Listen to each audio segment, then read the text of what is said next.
tayo'y di na nagkita. Magandang araw po sa inyong lahat, mga giliw naming tagapakinig. Narito po ang karugtong ng kasaysayan na itinampok namin sa linggong ito, dito sa ating dulang. Luha. Wow! Ang ganda talaga dito. Hindi ako magsasawang libutin ang lugar na ito. Ay naku, ganda talaga. Alam kong gustong-gusto mo ang beach. Kaya kita dinala dito ulit. Teka, baka nagugutom ka na. Hindi ko maramdaman ang gutom sa lugar na ito. It's super place. Ang ganda-ganda. At ang tahimik pa. Napakagandang lugar. Palagay ko, mamahaling lugar naman ito. Libre ako dito dahil tiyuhin ko ang may-ari. Siya nga pala. Kakain muna tayo sa restaurant ng resort na ito. At saka tayo didiretso sa tabing dagat. Kuya Saldi? Jean? O Insan, anong ginagawa mo dito? Ikaw, anong ginagawa mo dito? Saldi? Sino siya? Siya nga pala Insan, si Brenda, nobya ko. Sweetheart, si Jean, pinsan ko. Teka, ano nga ba ang ginagawa mo dito? Nandiyan ka ba ng boyfriend mo? At mag-isa ka lang na naglalakad? Masama ang katawan ni Itay. Kaya inutusan ako na kumuha ng pera sa office. Kaso, sarado na eh. Ha? Bakit sa office at hindi sa bangko? Hindi pa ba naihuhulog sa bank account ng tito ang share niya? Siguro, ewan ko. Di pa naman ako nakikialam sa usapin tungkol sa resort eh. Ganun ba? Kung okay lang sa'yo, pwede ba nating samahan tong pinsan ko sa office? Ha, Brenda? Oo naman, walang problema. Share? Ano kanyang ibig sabihin nito sa share na sinasabi?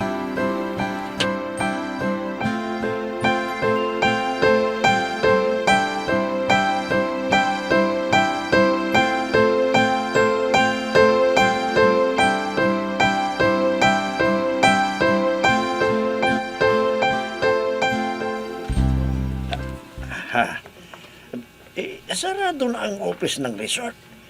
Paano sarado na ang aga mong umalis dito sa bahay? Di kasi sinasadyang nagkita kami ng kabatch ko sa high school.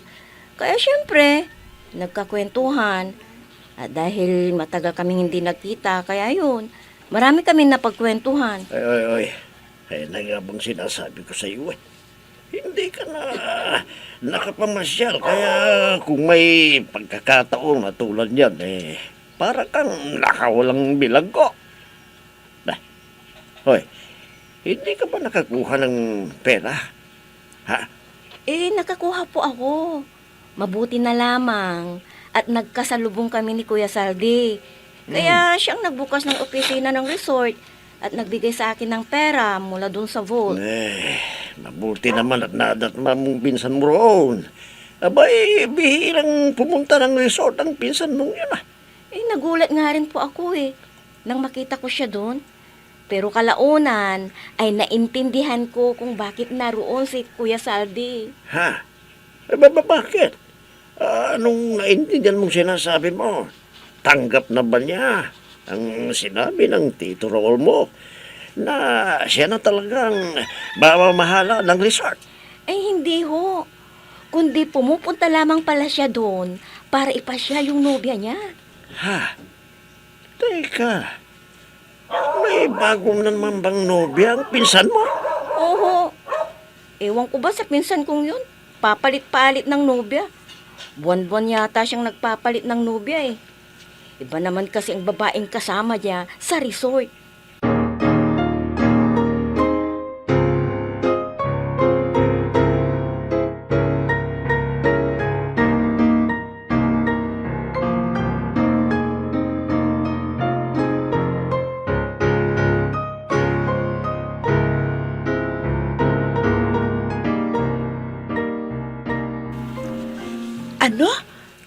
resort sinasabi? Oo, yun palang resort na pinupuntahan namin ang pag-aari ng pamilya niya.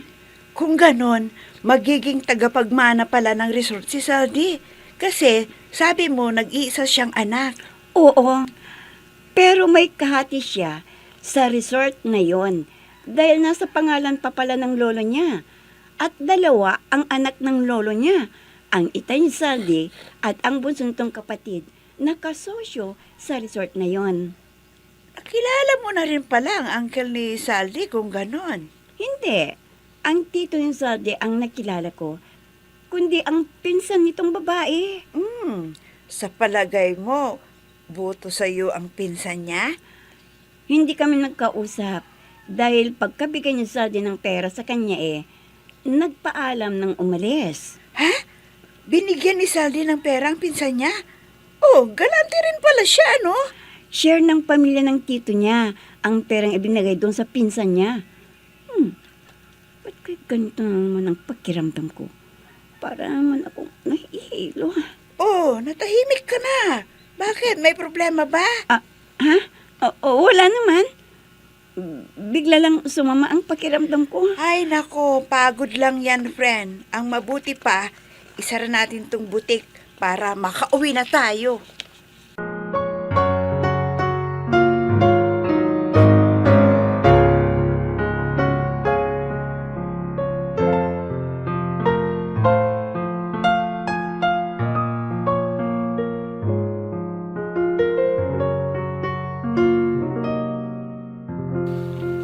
Akala ko ba, masama yung pakiramdam mo.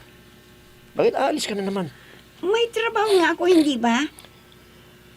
Kailan ka ba titigil sa pagtatrabaho mo? Pwede ba, Bernie? Magsisimula naman ba tayo? Hindi mo naman kasi talaga kailangan magtrabaho eh. Hindi pa ba sapat ang binibigay ko sa'yo? Buwan-buwan na pera. Gusto mo dagdagan ko pa para tumigil ka lang dyan sa pagtatrabaho mo at maglagi ka na lang dito sa bahay? Hindi mabibili ng pera mo ang kasiyahan ko sa pagtatrabaho. Kaya tigilan mo na ako, kundi mag-aaway na naman tayo.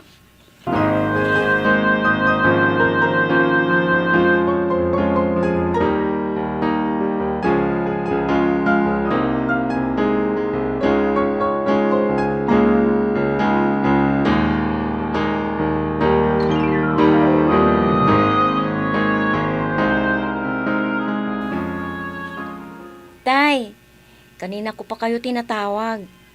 Nakahanda na po yung lamesa para sa pananghalian natin. Uy, hariyan ko na pala. Hindi kita napansin. Ano ba yung kinikwenta ninyo? Kanina pa kayo dyan Kinikwenta ko lang itong kuwan. Kita ng resort. Medyo nakarami ng mga customer ang resort ngayon. Akala ko kung ano na yung kinikwenta ninyo Ay nako, ewan ko ba dyan sa pinsan mo. Pareho kayong walang interes na mamahala dito sa resort.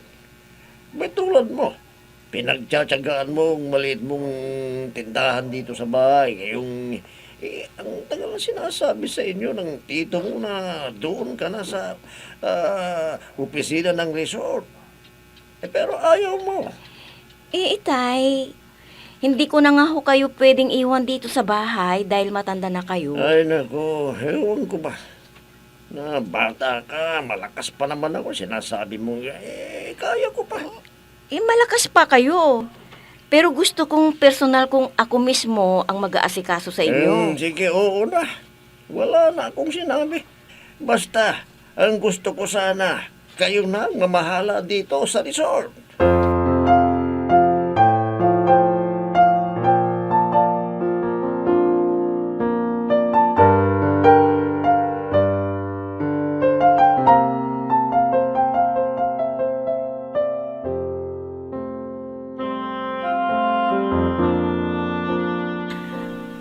Ang sarap talaga sa pakiramdam ang mag-stay dito sa tabing dagat.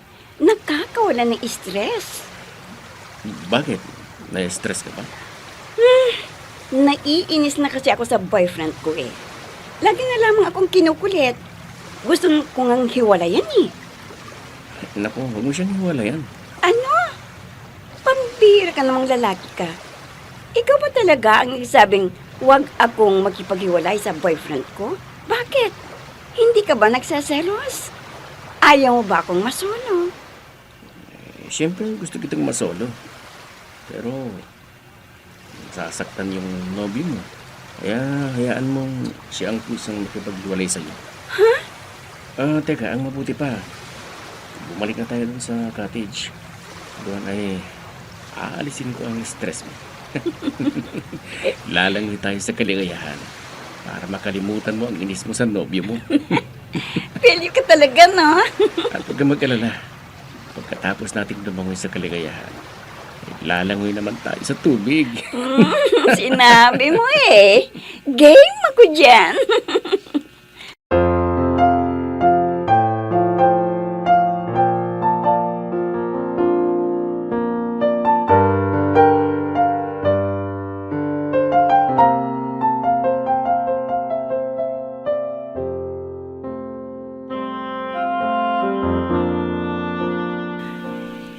Mabuti na lamang.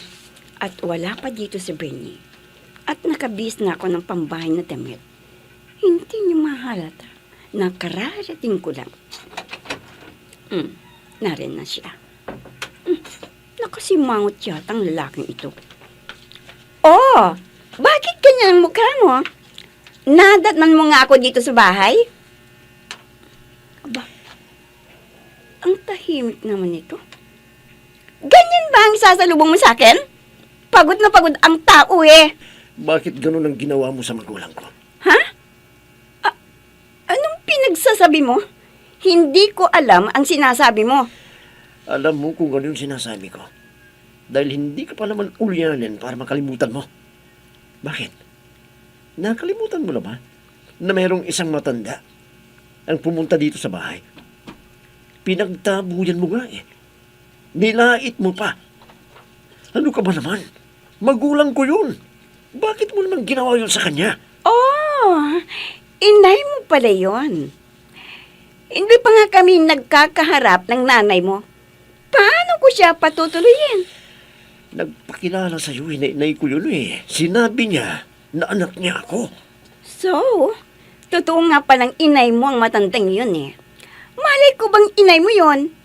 Hindi mo pa ako pinakikilala sa inay mo eh. Tsaka, masisisi mo ba ako kung napagkamalan ko siyang pulubi? Ayan, tingnan mo yung pananalita mo. Tama nga pala talagang inay ko na may pagkabastos ka. Aba, mag-ingat ka nga sa pagsasalita mo. Ako? Bastos? Oo! Ipinagtabuyan mo na sila. Nilait mo pa. Hindi mo man lang pinatuloy. Paanong hindi ko siya patutuloyin? Ang dungis niyang tingnan. Hindi nga maayos ang itsura niya. Nang pumunta siya dito eh. Hindi ba siya nahihiya na humarap sa akin ng hindi nakabihis? Brenda, Nag-iisa ka lang.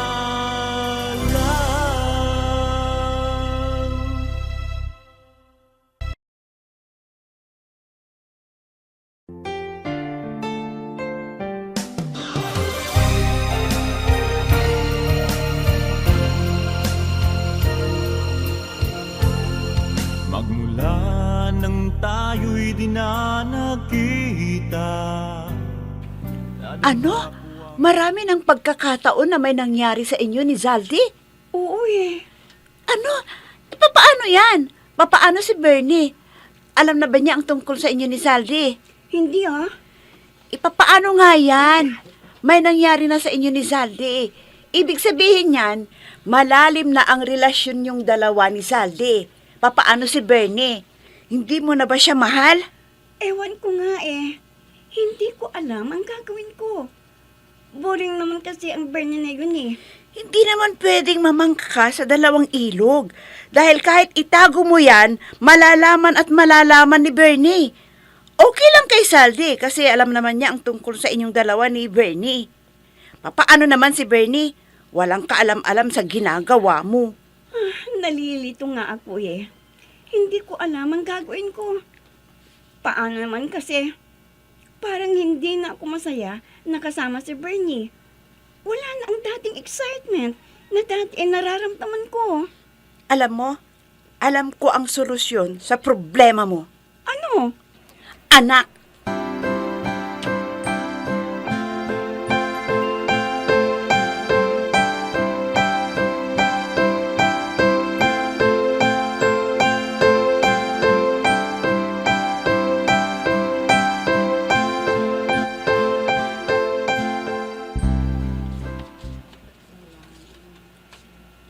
Hello po, tita. Magandang hapon po. Oh, mabuti naman at naririto ka na. Tita, pakitikman niyo nga itong niluto ko. Kasi po, nag-experiment po ako eh. Ay, ganun ba? Ano na naman ba yung dala mo? Ay, naku, iha. Malulugi ka na niyan eh. Hindi ho. Nakabudget na kasi kayo sa akin. Kaya kalkulado ko na po ang kikitain ko. Ay, dalagang ito, oo. Napakaganda na nga. Ay, napakabait pa. At tika nga muna, saan ka ba nagpunta kahapon? Ho? Bakit ho? Napadaan nga ako sa tindahan mo kahapon eh. Dahil nga namalingki ako, pero sarado. Tapos, hapon na, wala ka pa rin. Isang araw kang wala. Saan ka ba nagpunta? Ang totoo niyan pupuntahan sana kita ngayon. Naunahan mo lamang ako. Nautusan po kasi ako ng itay. Ganun ba? Akala ko kung ano nang nangyari sa'yo. Teka, ano na naman ba itong niluto mo? Leche plan po. Ay, nako, isa pang paborito ng anak ko to. Nako, alam mo ba, na gustong-gusto ng anak ko ito. Talagang ikaw ang gusto-gusto kong mapangasawa niya. Kaso nga po, may girlfriend na ang anak ninyo. Tita, maganda siguro ang girlfriend niya, no? Ay, nako, maganda nga. Pangit naman ang ugali. Di mas gusto na kita na bukod sa napakaganda, ay napakabait pa. Tita, kung hindi maganda ang girlfriend ni Bernie, di hindi sana nagustuhan nun. Kaya nasisiguro ko na super gandang nobya niya. Ay nako, para maniwala ka, mas maganda ka kaysa sa babae.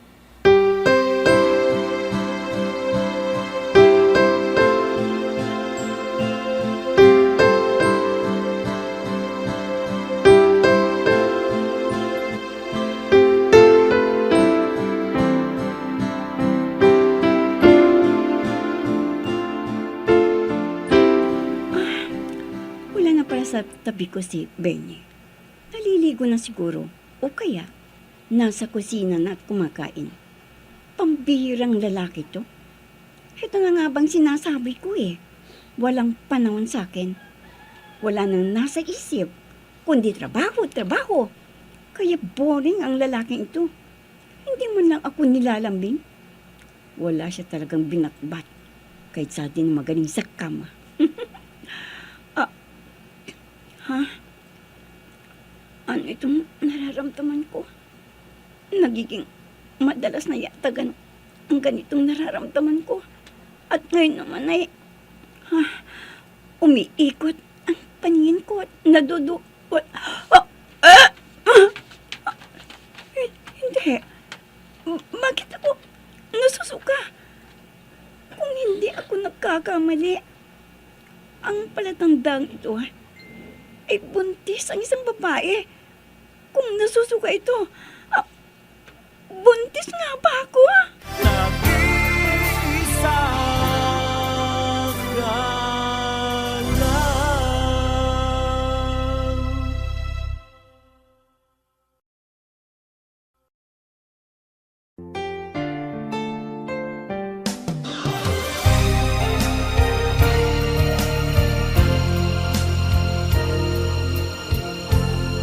Magmula nang tayo'y dinanag. Buntis nga ba si Brenda?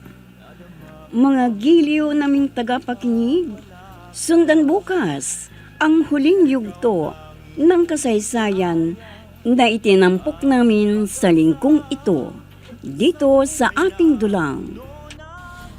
Luha.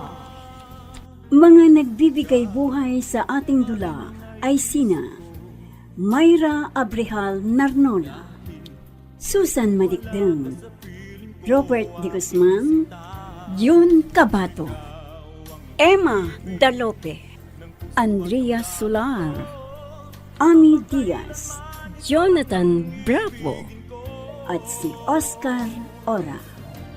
Technical Supervision at Musika, Oscar Ora. Nilapatan ng tunog ni Robert De Guzman, Willie Francisco. Sa panulat at direksyon, Eva Alcoriza. Inihahandog sa inyo ng F3 Recording Studio para sa Pambansang Radyo ng Pilipinas, Bombo Radio, Philippines.